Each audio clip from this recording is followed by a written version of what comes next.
Alors, bonjour, je vous présente aujourd'hui des informations concernant votre travail sur le journal de réalisation de votre allocution. À l'occasion, vous allez voir peut-être que je vais l'appeler aussi cahier d'expression. Alors, ce qu'on va voir aujourd'hui, c'est les 6 sections qui composent votre journal de réalisation de votre allocution. Là, et ces 6 sections-là vont être présentées à travers l'organisation des détails qui vous présente les détails techniques en fait de chacune de ces sections-là. Je vais vous donner aussi quelques règles d'allocution, puis finir avec des dates importantes. Alors, si on regarde les 6 sections, alors ici, on a, pour chacune de ces 6 sections-là, on a donc le cadre thématique, les mots, les expressions, les phrases, les registres de langue, le plan de rédaction, puis les sources à utiliser. Alors, si on regarde, alors comment ça va se présenter ce journal de réalisation? Vous allez avoir un document Word, que ce soit Google Doc ou Word lui-même, et vous allez préparer votre allocution où vous allez avoir une page titre que vous allez appeler Journal de réalisation de l'allocution. Vous allez avoir deuxième page votre section 1 en haut de la page que vous allez titrer le cadre thématique. Et dans ce cadre thématique-là, je veux que vous détaillez, vous pouvez reprendre, le style télégraphique ici, avoir le mot, la thématique, donc identifier quelle thématique vous allez choisir, OK, pour faire votre allocution. Le cadre de présentation du discours, de l'allocution. Alors ici, dans quel cadre cette allocution va avoir lieu? Quel est l'événement? Où a lieu l'événement? À quelle heure a lieu l'événement? Dans votre discours, vous le présentez quand ce discours-là? Au tout début, à l'ouverture du discours, à l'ouverture de l'événement, c'est-à-dire, ou bien euh, vous êtes un des allocuteurs à l'intérieur de l'événement, ou bien vous êtes le dernier à parler qui va clôturer l'événement. Alors ça, c'est important de réfléchir à ça. Et donc, vous l'indiquez ici. Ensuite, vous allez avoir le public. Vous allez indiquer qui est le public. Qui est-il, ce public-là? Il a quel âge? Il vient d'où? Qu'est-ce il est présent à cette activité pour quelle raison? Hein? Normalement, il vient pour participer à l'événement ou il vient pour peut-être s'intéresser au sujet, sûrement. Donc, élaborer il a quel âge le public? Est-ce que c'est seulement des adultes? Est-ce que ce sont seulement des gens d'un certain âge? Des enfants? Est-ce que ce sont des gens, quelle est la scolarité de ce public-là? Est-ce que ce sont surtout des gens éduqués ou des gens euh, des gens qui peuvent être éduqués, mais qui sont dans les métiers, par exemple, ou bien ce sont des gens qui n'ont pas fini l'école. Ça peut être ça aussi, des fois. Ça peut être des gens qui n'ont pas complété le secondaire ou qui ont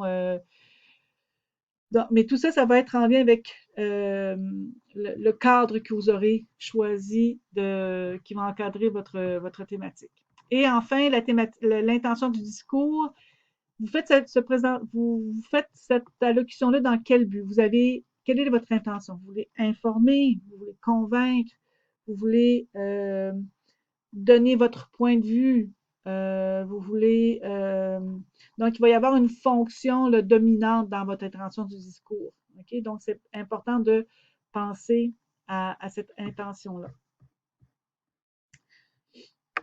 Ensuite, deuxième feuille, vous allez avoir sur une toute nouvelle feuille, vous allez inscrire en haut de votre feuille, section 2, les mots et les expressions. Alors ici, on a déjà commencé à le faire, vous allez, on a déjà commencé à le faire en écoutant certains des discours dans les exercices qu'on a fait déjà. Vous allez en écouter d'autres et allez sélectionner une dizaine de verbes et une dizaine d'adjectifs, puis à peu près 5 expressions idiomatiques qui vont nourrir votre propre construction de votre discours. OK? Puis une fois que vous les avez rédigés, vous savez déjà que ces verbes-là, les adjectifs, les expressions, ce sont des mots qui sont percutants, qui vont accrocher l'oreille des auditeurs et on va, selon la thématique évidemment et selon l'intention de la présentation ou du discours, les verbes et les adjectifs vont changer. Même chose pour les expressions idiomatiques. Donc, c'est important d'aller, par exemple, vous pouvez, selon la thématique que vous voulez faire, vous pouvez aller écouter des présentations qui vont, ou des discours sur YouTube qui vont être similaires qui vont avoir les mêmes thématiques de ce sur quoi vous voulez présenter. Et vous pouvez aller voir quels sont les verbes que vous pouvez réutiliser peut-être qui sont là-dedans. Et peut-être que ces verbes-là vont vous amener à trouver d'autres verbes, d'autres adjectifs. OK? Donc, n'hésitez pas. Une fois que c'est fait, alors vous allez rédiger une réflexion personnelle de quelques phrases sur ces mots. Alors, qu'est-ce que ces mots-là représentent pour vous? OK? Donc, comment est-ce que ça va vous faciliter la tâche, par exemple, pour rédiger votre allocution? Section 3. Alors ici, on est rendu sur une autre page. Vous allez utiliser le titre section 3, les phrases. Ici, vous allez utiliser des fonctions, vous allez rédiger des phrases pour chacune des fonctions ici. C'est pour vous assurer que vous compreniez bien c'est quoi les fonctions, l'application en fait de ces fonctions-là. Et évidemment, si vous êtes dans une intention où vous voulez donner votre point de vue, les fonctions expressives vont être très importantes. Mais ça se peut très bien qu'à l'intérieur de votre discours, vous ayez aussi des fonctions métalinguistiques. Si vous expliquez, par exemple, qu'est-ce que c'est le sens de fierté. Hein, et vous aurez aussi des fonctions relationnelles. Comment allez-vous garder le contact avec votre public? Donc, rédigez au moins 2 phrases ici pour chacune des fonctions ici afin de vous faciliter le travail lors de la rédaction finale. Ensuite, la section 4. Alors ici, pour la section 4, on est sur une nouvelle page encore et vous allez avoir section 4, les registres de langue, comme titre pour cette page-là. Et vous allez ici travailler les registres de langue. Alors ici, c'est important, dans le fond, c'est pour vous permettre de naviguer d'un registre à l'autre avec les expressions possibles. Alors, je vous demande, dans le fond, de trouver 2 phrases ou expressions pour chacun des registres. Ce que je vous propose, c'est de reprendre vos phrases ou vos expressions et de les traduire dans chacun des registres. Je vous donne un exemple. Si j'ai le mot voiture, le mot voiture, c'est un mot, ça peut être littéraire, par exemple. Ensuite, pour avoir le registre technique de voiture, on aura BMW 350. Donc, on est dans la marque, le côté technique. Registre neutre, on aura le terme auto, tout simplement. Registre familier, on aura le mot char. En québécois, dans le registre familier, on utilise dans le patois, le joual québécois, on utilise char. Et pour le registre populaire, ce sera, ça peut être bagnole ou bazou ou ma caisse. OK? Donc, on est dans des expressions qui permettent d'aller chercher le registre populaire. Donc, vous choisissez des phrases que vous allez traduire dans chacun de ces registres-là pour vous aider à comprendre quelle est la différence entre les registres. Pour la section 5, ici, vous allez avoir une nouvelle page encore. Vous allez écrire section 5 et plan de rédaction en haut. Et ici, ça, c'est Cette section-là est vraiment très, très, très importante parce que c'est votre feuille de route. C'est la structure de votre présentation. Donc, l'appel officiel en lien avec le public. C'est important. Dans ce public-là, il y aura sûrement des gens importants. Le maire, vous devez les saluer. S'il y a des personnes qui sont liées à différentes tâches, si par exemple, il y a des représentants officiels, vous allez les saluer, vous allez les remercier d'être présents. Ensuite, vous allez avoir votre phrase d'accroche d'introduction. Vous allez aussi avoir l'annonce de votre sujet de discours, OK, sur quoi vous allez parler. Et vous allez ensuite avoir votre discours organisé en fonction des idées principales et des idées secondaires que vous allez aborder durant votre présentation. Puis vous allez avoir enfin la conclusion qui est très importante également. Alors, le fait d'avoir ce plan de rédaction-là, ça va vous faciliter encore une fois la rédaction finale qui va avoir lieu en semaine 5. Pour la semaine 6, ici, on est dans les sources. Alors, quelles sont les sources que vous allez utiliser pour préparer votre travail? C'est important de faire votre recherche avant.